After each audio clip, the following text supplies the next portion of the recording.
right, welcome everyone to another episode of Jason Talks About. That music you heard at the top, Reality 508. Check them out everywhere where you can get music. All right, in this episode, Jason talks about the week in WWE, and we're going to start with Raw, November 18, 2024. Before we get going, though, I want to ask if you're listening, please give us a like and a subscribe on YouTube, and feel free to share, comment. We're all over social media. Just started Blue Sky. We've got Facebook. We've got X. We've got Instagram. We've got TikTok. We've got it all. So find Jason Talks About and give us a like and share, please. Thank you. Okay. So Raw, November 18, 2024. They did a woman recap of everything that's been going on with the woman leading up to War Games.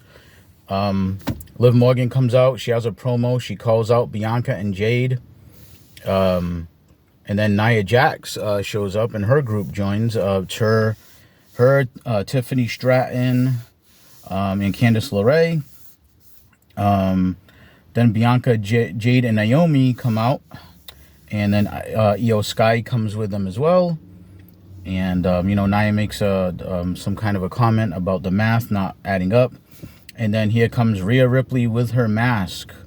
And she just says, War Games, with her Australian accent. And everybody starts to brawl.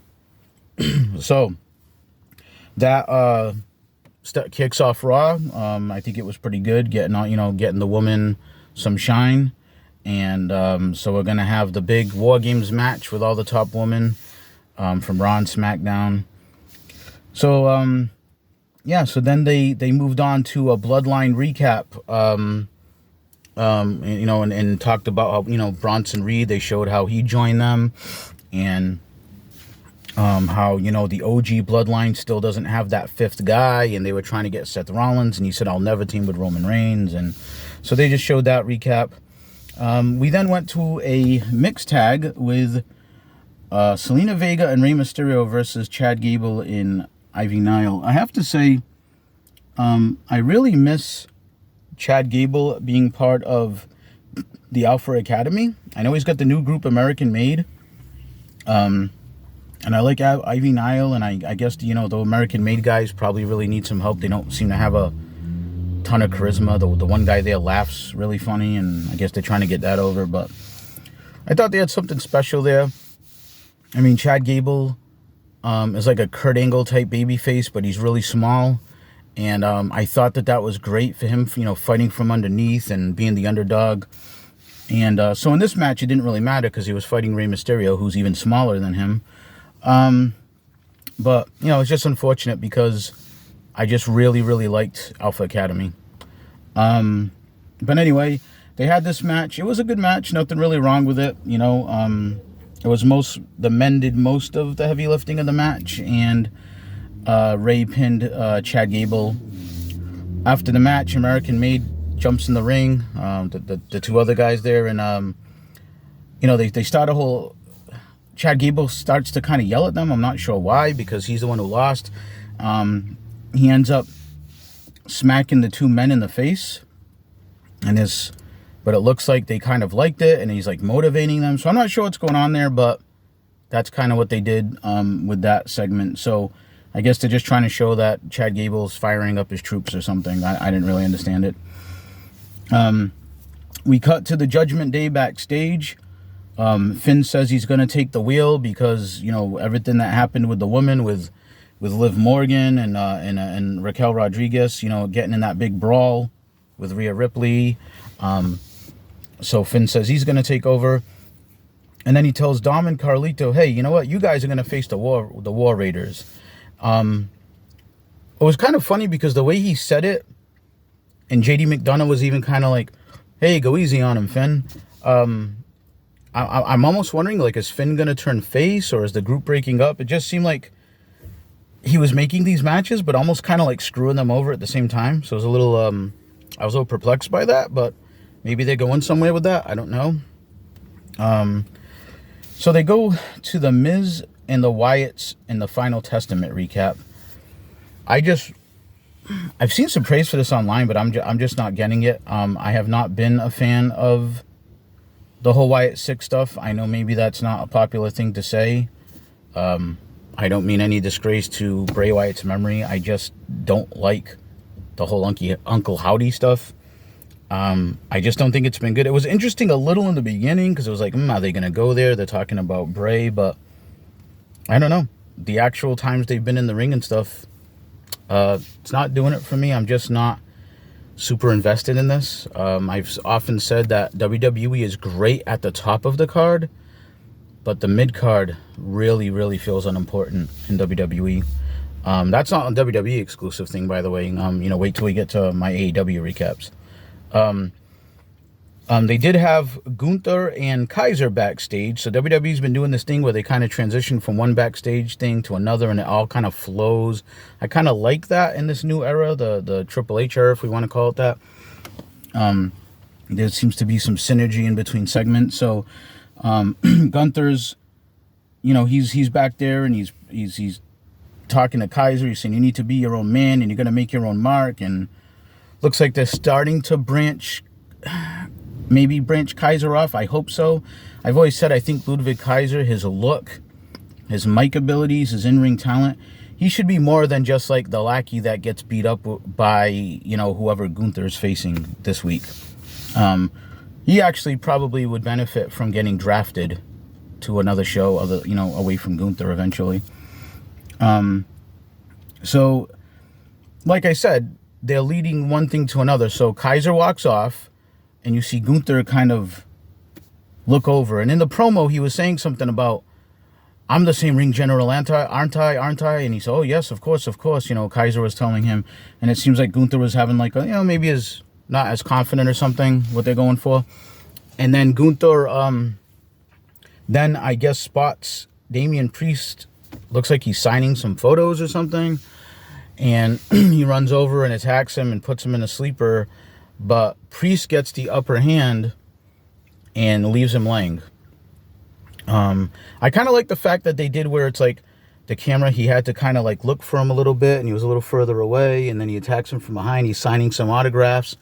So it wasn't the typical like in AEW a lot. It's like somebody's talking and then someone immediately just comes and like boots him in the face from like 3 feet away, and they somehow did not see that coming. So this made a little more sense, I guess. If you're going to have a backstage brawl, at least make it look good. And Adam Pearce, by the way, runs right over with a couple of referees.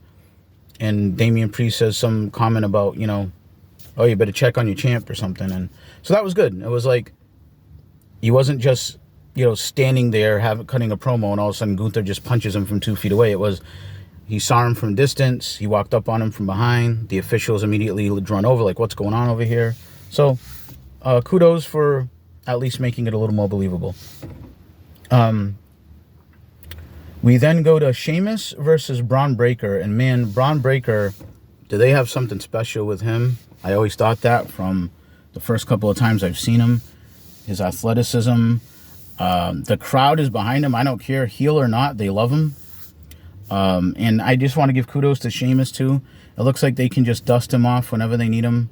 And he's just like reliable. He can just have good. I know it's probably overblown by now, the banger after banger thing, but he does have bangers. He still has good matches at his age.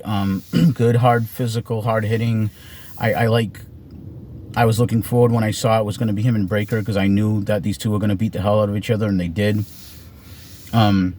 They did a little speed recap. Apparently they fought on the speed show. I don't really watch that. It's on X. It's like the 3-minute time limits. I don't know what you can accomplish in that, but I guess it was just a way to get to this match, because they had a speed match and then time ran out. So it was like, okay, we have to have a real match now to see who, to see who's the better man or whatnot. It was a good hard-hitting match, very physical. Breaker is just such a freak, the way he's running and flipping off the ropes and doing Frankensteiners, and he shouldn't be able to do those things that fast and that with that agility at his size, but he does it, and he does it well. So I just think they really have something special, and they're going to have to turn him face. They did it for I guess a week and then changed their mind with that weird Jey Uso stuff, but they've got a big baby face run with Braun Breaker. And when they teased for that 1 week where I guess he was a face, they teased him and Gunther when they ran into each other backstage. And man, that is something I would love to see. Now that could headline a WrestleMania. And who knows, maybe we get Braun Breaker winning the Royal Rumble. I'm not making a prediction. I'm just saying it's one way you could go. And I wouldn't be against it. Okay, so they have the OG Bloodline. Now they're talking to Seth Rollins. They're acknowledging Sami Zayn. I guess I'd already talked to him before. And Seth talks about how he would go to war with any of them, but he will definitely not go to war with Roman Reigns. Again, I like this. We're getting continuity with these characters. It's not just, okay, this guy's a heel, but now he has a problem with this other heel, so now he's a face. So now all the faces are just going to automatically like him and join him and team up with him. No, I like this. I like we're getting some logic in these storylines and stuff. It's good. So it's the Seth Rollins character,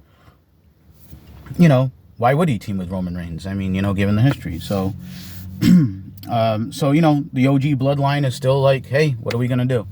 They're still kind of up the creek. And War Games is very close. We go to Carlito and Dom versus the War Raiders. Oh, you know what? I'm sorry. I jumped ahead a little bit when I got caught up in my Braun Breaker praise. That match actually ended in a no contest thanks to Ludwig Kaiser jumping both guys. So again, a little continuity between Gunther, pushing Kaiser to be his own man and stick up for himself and whatever he was saying. So sets up a few things here. You've got Sheamus and Kaiser who have already gone at it. You've got Breaker and Kaiser now you can do, which again definitely gets Breaker more cheers because the crowd's not going to go behind Kaiser. You could do a three-way. There's a lot of stuff here, and I like all three guys involved. So, okay. Back to Carlito and Dom versus the War Raiders.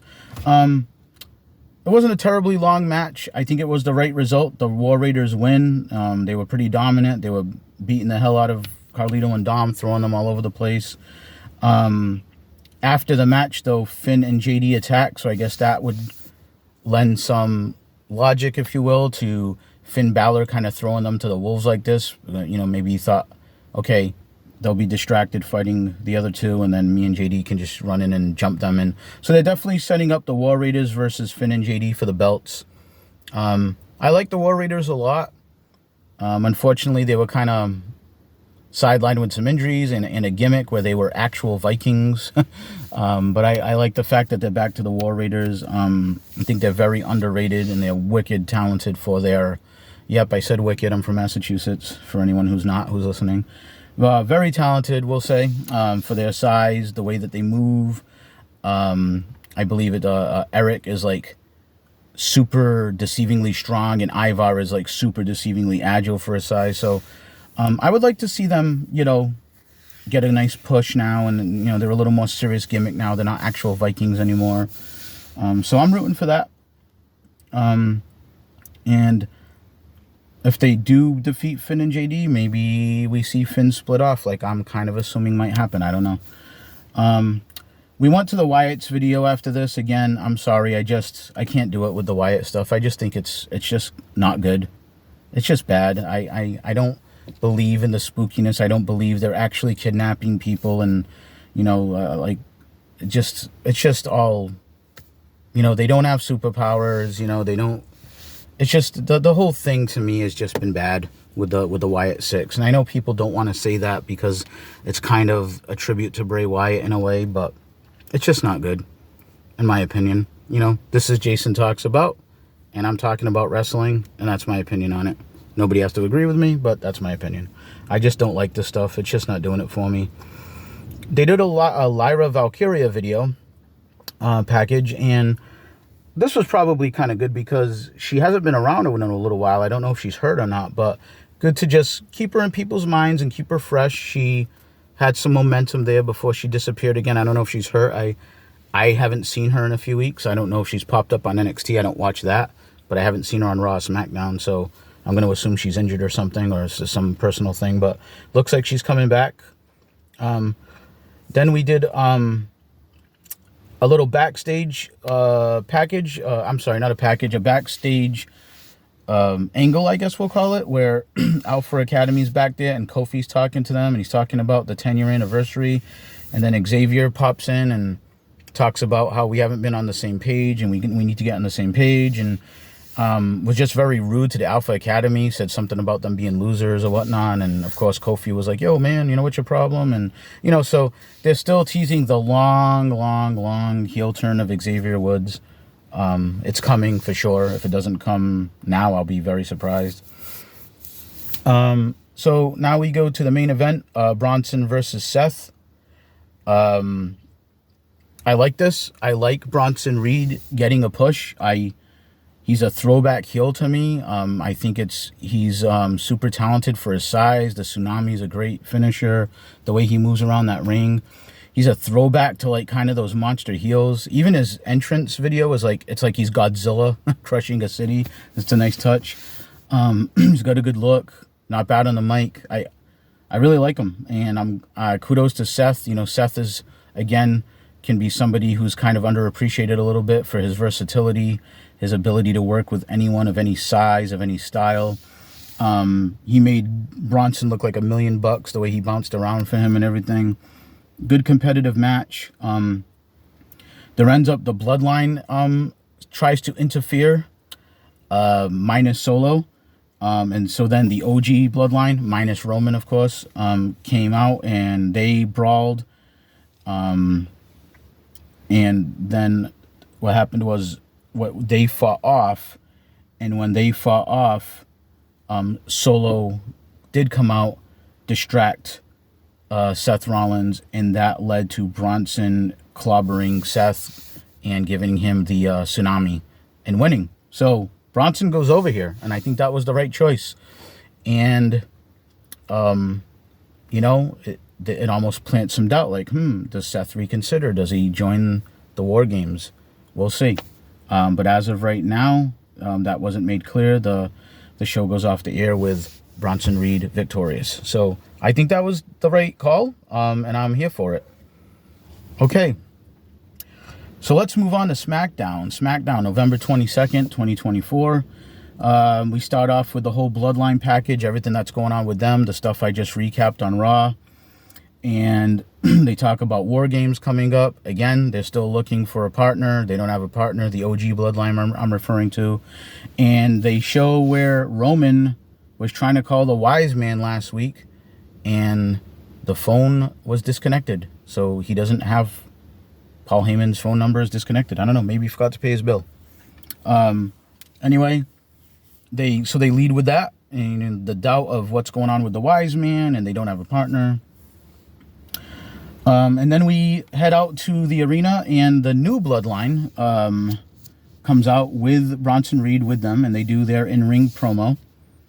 I still have to say, Solo Sikoa on the mic, I'm not trying to dump on the guy, but I just don't think he's there yet as a main event guy on the mic. And I've always felt weird about Solo just leading the whole new Bloodline, because I think he lost like 45 matches or something, and then all of a sudden coming out of WrestleMania, he just took over. Don't get me wrong, I'm not down on Solo Sikoa as a talent. I'm just wondering, like, John Cena must be at home saying, like, at the time, why did I let this guy destroy me like that? I think it's good that Roman let him get the pin, the way they wrote that in Crown Jewel, because that at least gave Solo some really good credibility there. But yeah, Solo right now, I think you're kind of hanging him out to dry when he has a lot of mic time still. Just my opinion.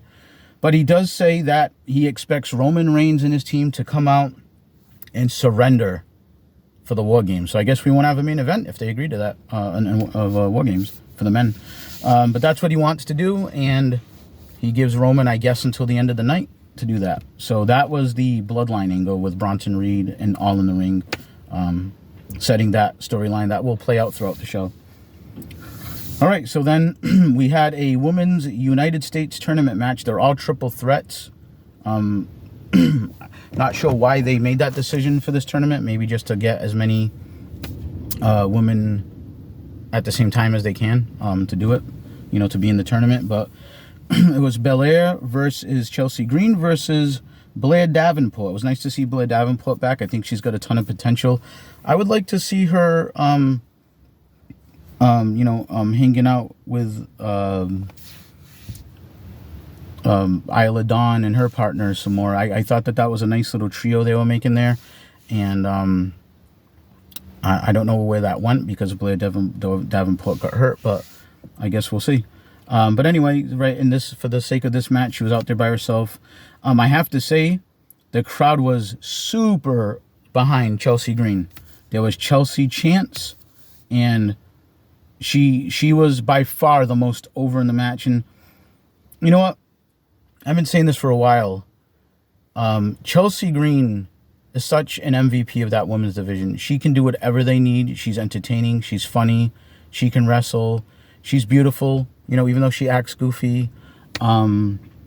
She's just a great overall character, and she's one of those just priceless people that you can just kind of plug in anywhere and just do whatever. And she's funny, and she's a good heel, and it's not like she's not good in the ring. She is, and I just glad to see her getting the appreciation from the crowd. And so in the middle of this match, they did the angle where a camera is in the back, and we see Jade Cargill laid out on the windshield of a car from a height. It was like where they load the trailers, I think. So there's a little bit of a drop there, and she's laid out. So obviously somebody pushed her or something and attacked her from behind, whatever. So she's laid out. So Bianca Belair leaves the match because she's like, oh my God, that's my partner. And she takes off. They're the tag team champions. And I wrote in my notes with an exclamation point, Chelsea wins. So Chelsea, they actually put her over. She beat Blair Davenport, and she is advancing in the tournament. So I think great for Chelsea Green. I'm a fan, like I just said, and good for her. Okay, so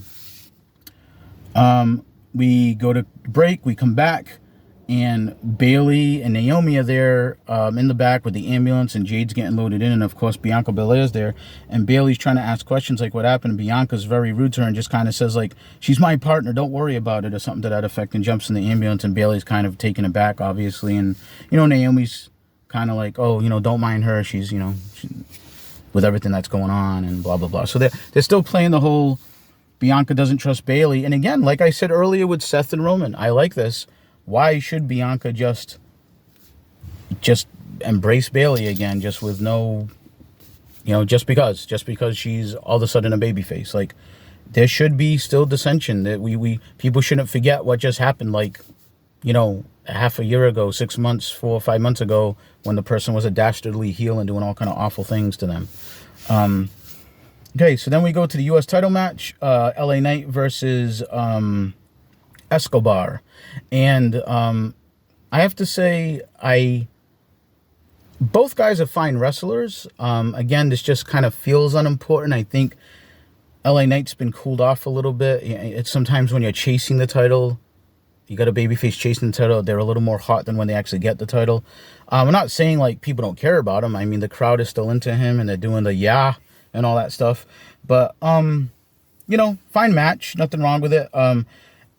They did the Shinsuke Nakamura video was up on the big Titantron, and that distracted LA Knight. And Escobar did what the logical thing that any heel would do. He jump started the match. He ran over and hit LA Knight from behind while he was looking at the video. I mean, if you get an opponent in the ring, you're gonna look up at a video, that's probably gonna happen to you. So he jump starts the match. Like I said, fine match. They're both good wrestlers, back and forth match. At one point, Shinsuke actually appears. He actually walks out, and he's in the entranceway, and LA Knight notices him, and they kind of tease like, uh-oh, is this going to undo him? But he still ends up landing the BFT on Escobar and gets the win. Shinsuke then does enter the ring and attack LA Knight, and lays him out pretty good, gives him some vicious looking knees. I like this new Nakamura. He's got kind of some face paint under his eyes. He's got the hair in his face. He's wearing all black leather. He looks really cool. I don't always love Shinsuke as a heel, but if they're going to do it, this is the way to do it. He looks really cool, and my assumption is that this feud will just further LA Knight's U.S. title run and keep him over, because I can't see them putting the belt on Shinsuke over LA Knight right now. I could be wrong, but that's just my prediction. They go backstage where the Machine Guns and Gargano are talking to each other, and Gargano's trying to explain the actions of Tommaso, and he's saying, we should, he's just really bent out of shape because we didn't get the match, and we should get the match, and you should go to Pierce and the Machine Guns again. Logic, I like it, are saying, hey man, we're not going to do that. He interfered, and the Street Profits, didn't get a fair shot, and then the Street Profits show up, and they're arguing, and they're kind of like telling Gargano, like, yeah, get lost, that we're getting another shot. You guys interfered, your guy interfered, and they go back and forth, and so at least they're making this interesting. I've said it before, Tommaso Ciampa belongs a heel. He looks like a heel. The question is, will Gargano turn with him, or are we going to get a replay of their pretty epic feud they had in NXT? I guess we'll see. Okay. The OG Bloodline arrive, so they show that in the back. They show up, Roman, Jay and Jimmy Uso, and Sami Zayn, still looking for their fifth guy. There was a quick Royal Rumble promo, so the Royal Rumble is on its way, so that's cool to see. One of my favorite events of the year. So they show Nick Aldis in the back, and he's talking to Nia Jax, and he's saying, hey, do you have anything to do with that whole Jade Cargill thing? And she's like, of course I didn't. And if she did, I don't know why the heel would admit it, but I think they're setting it up where Nia really is saying I didn't, and I think she would probably take credit for it. So the plot thickens. So then I talked earlier about the continuity of the backstage stuff. I like this. So in the middle of that conversation, all of a sudden you hear Aldis go, Cody, and it's Cody's walking in, and the crowd, fires up for that, and Cody's like, where's Kevin Owens? And I guess Aldis is saying, I don't know, and Cody's all pissed off, and Cody's going out to the ring. So, because they advertised a Cody and Kevin Owens face-off. So Cody's fired up, he's going out to the ring, and he doesn't care what Aldis says. He goes out to the ring, crowd is hot for Cody still super over. He goes out there, he's trying to call out Kevin Owens. Kevin Owens actually ends up in the crowd. I thought it was pretty funny. He's in a t-shirt that has the little tuxedo design on it. And he's saying, hey, I dressed up to the nines. You wanted this face-off. But look at you. You didn't even wear one of your stupid politician suits. So one of the few times Cody Rhodes is in it, all in his suit and tie and everything, and Kevin Owens is wearing his little tuxedo t-shirt. I thought that was pretty funny. There's a bunch of security stopping Cody from going into the crowd to get Kevin Owens. So they did some logic there where Cody was in the ring and Kevin's in the crowd, and Cody's like, oh yeah, and he goes to get him, but the security, a whole bunch of security kind of cuts him off to kind of keep them separated. So that was good, and kept them separate. I did write a note that said heel making sense. This happens a lot in wrestling lately where Kevin Owens talks about, again, I like the continuity of all this. You teamed with Roman Reigns. Did you know what Roman Reigns did to me? Do you know what he did, to me in front of my family and in Canada, and he tried to end my career, and, I helped you fight him. I was there when you didn't end the story, and then I was there when you did end the story. I helped you in 2 WrestleManias in a row, and, I'm paraphrasing here. And he made a lot of sense, and he's like, and it really hurt. And he goes, and, and everything that happened to Randy Orton's your fault because, you guys are on the same page, and you think Roman's okay, and look at the things he did, and, so it was pretty good. And, then I see Cody really defending Randy Orton as if to say, like, oh, he was your great friend and you betrayed him. And I'm like, kind of saying to myself, really, Randy Orton? Like, because his whole thing is he's the Viper. Like, he's turned on everybody. So, and I know Kevin Owens has too, but it's just kind of rich being like, oh my God, poor Randy Orton. You betrayed him. Well, Randy Orton betrays everybody. So anyhow, I did write a note here about Cody saying the word promo. I don't like when they pull back the curtain. Like I don't know. I thought it was odd for him to say, oh, that's the purpose of this promo, or however he put it. Like, I don't know. To me, it's like, it almost sounds like you're admitting, like, this is a scripted thing and this is a promo, like using that kind of term. I didn't like that part.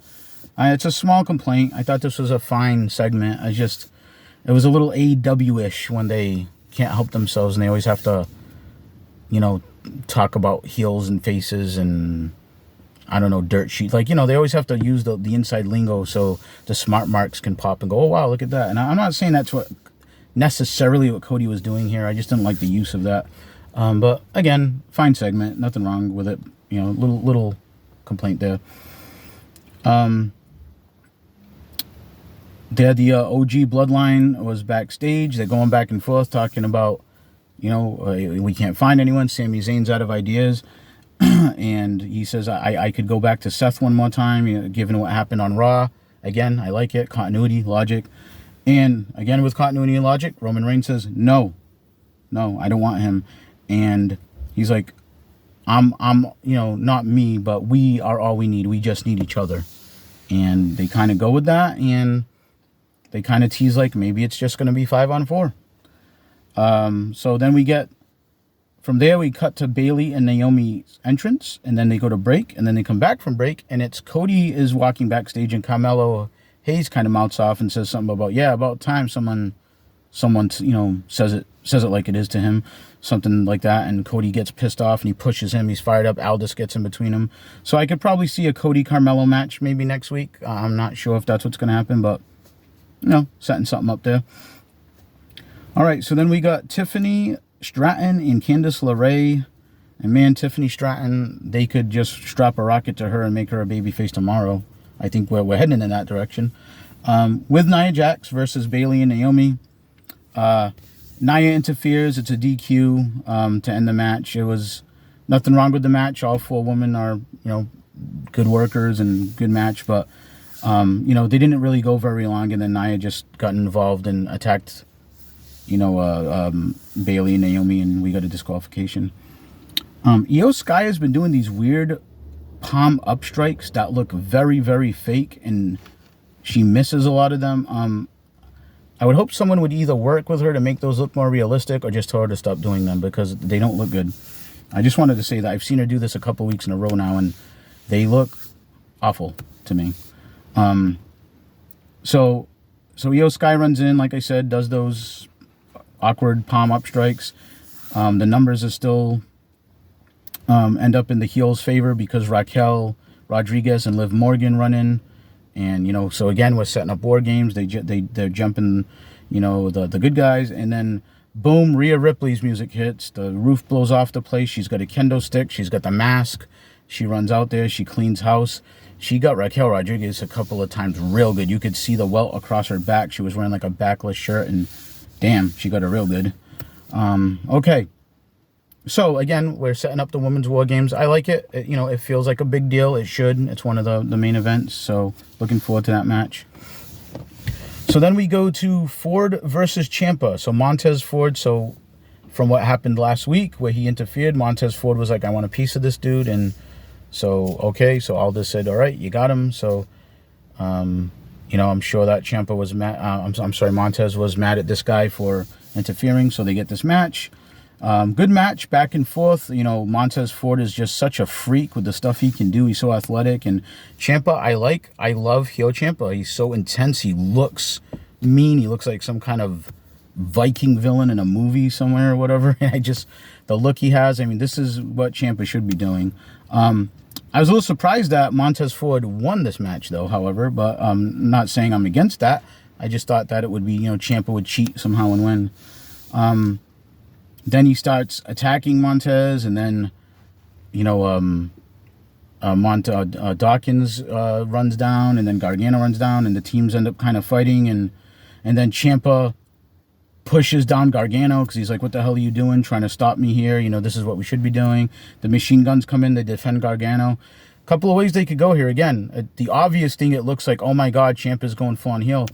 And Gargano, they're playing up the relationship and friendship he has with the guns, and they're defending him, and he looks like the poor partner who's like, oh my God, I can't believe my partner's doing this.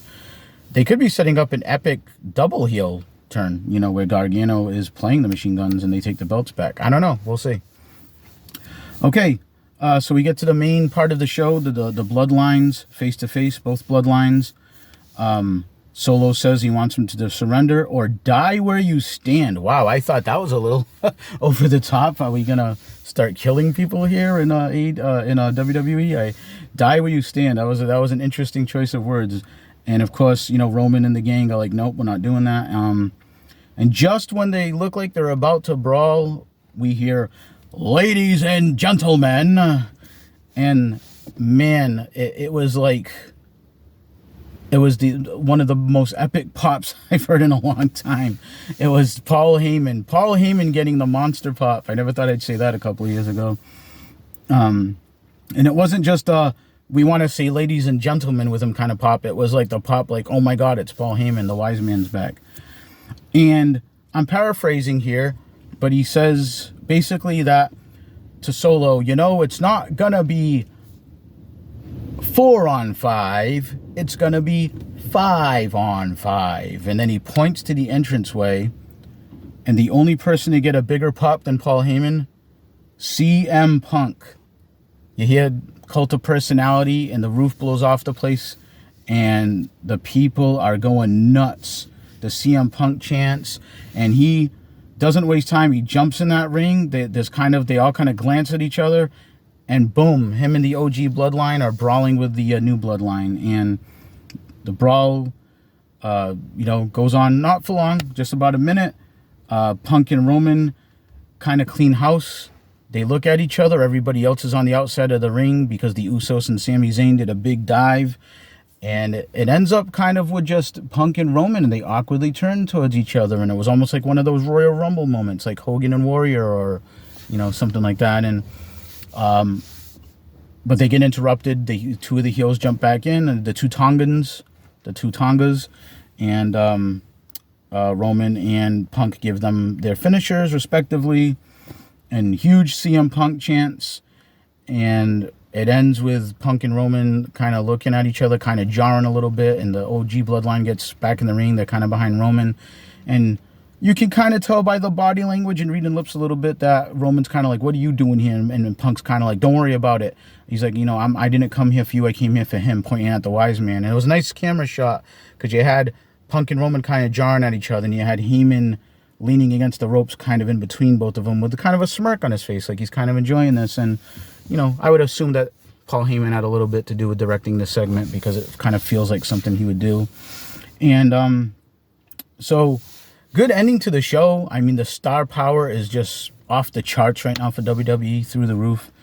And big time, this is awesome chants as they go off the air. So I think a pretty solid week for WWE leading into Survivor Series and War Games. It feels big time, especially the top of the card with the men and the women, especially the men. Big time star power. You've got all kind of, like I said, underling feuds going on with Breakker and with... LA Knight, and there's just a bunch of, WWE is on just a good streak right now. And like I said, sometimes the undercard, yes, can be a little underwhelming, but it's not all gonna be great all the time. But WWE as a whole right now is just chugging right along and just doing great business, and they're doing pretty good TV. And I have to say, they've got me interested in the War Games. So I mean, that's all you can hope for, right? As a fan, there's a big pay-per-view coming and you're invested, and they got me. And looking at their numbers, they've got a lot of people. So that was the week in WWE. I want to thank you for listening. And again, please give us a like, subscribe if you haven't. Check us out on all social media. Please like us. Please share us. I can't thank you all enough. And please comment on things. Message me. Tell me what you want to talk about. Tell me what you want to hear. We don't just do wrestling. We do politics. We're going to be doing all kind of stuff. Look at my descriptions. I talk about it in my mission statement, my very first episode, if you want to go back to the YouTube page and check that out. The show, YouTube is the vehicle for the show. So even though I'm on all different social medias, the links will all lead back to YouTube. So that's where you can find all of the content that I will be making. But thanks for joining, and check out my AEW recap. I'll be doing that shortly. Take care.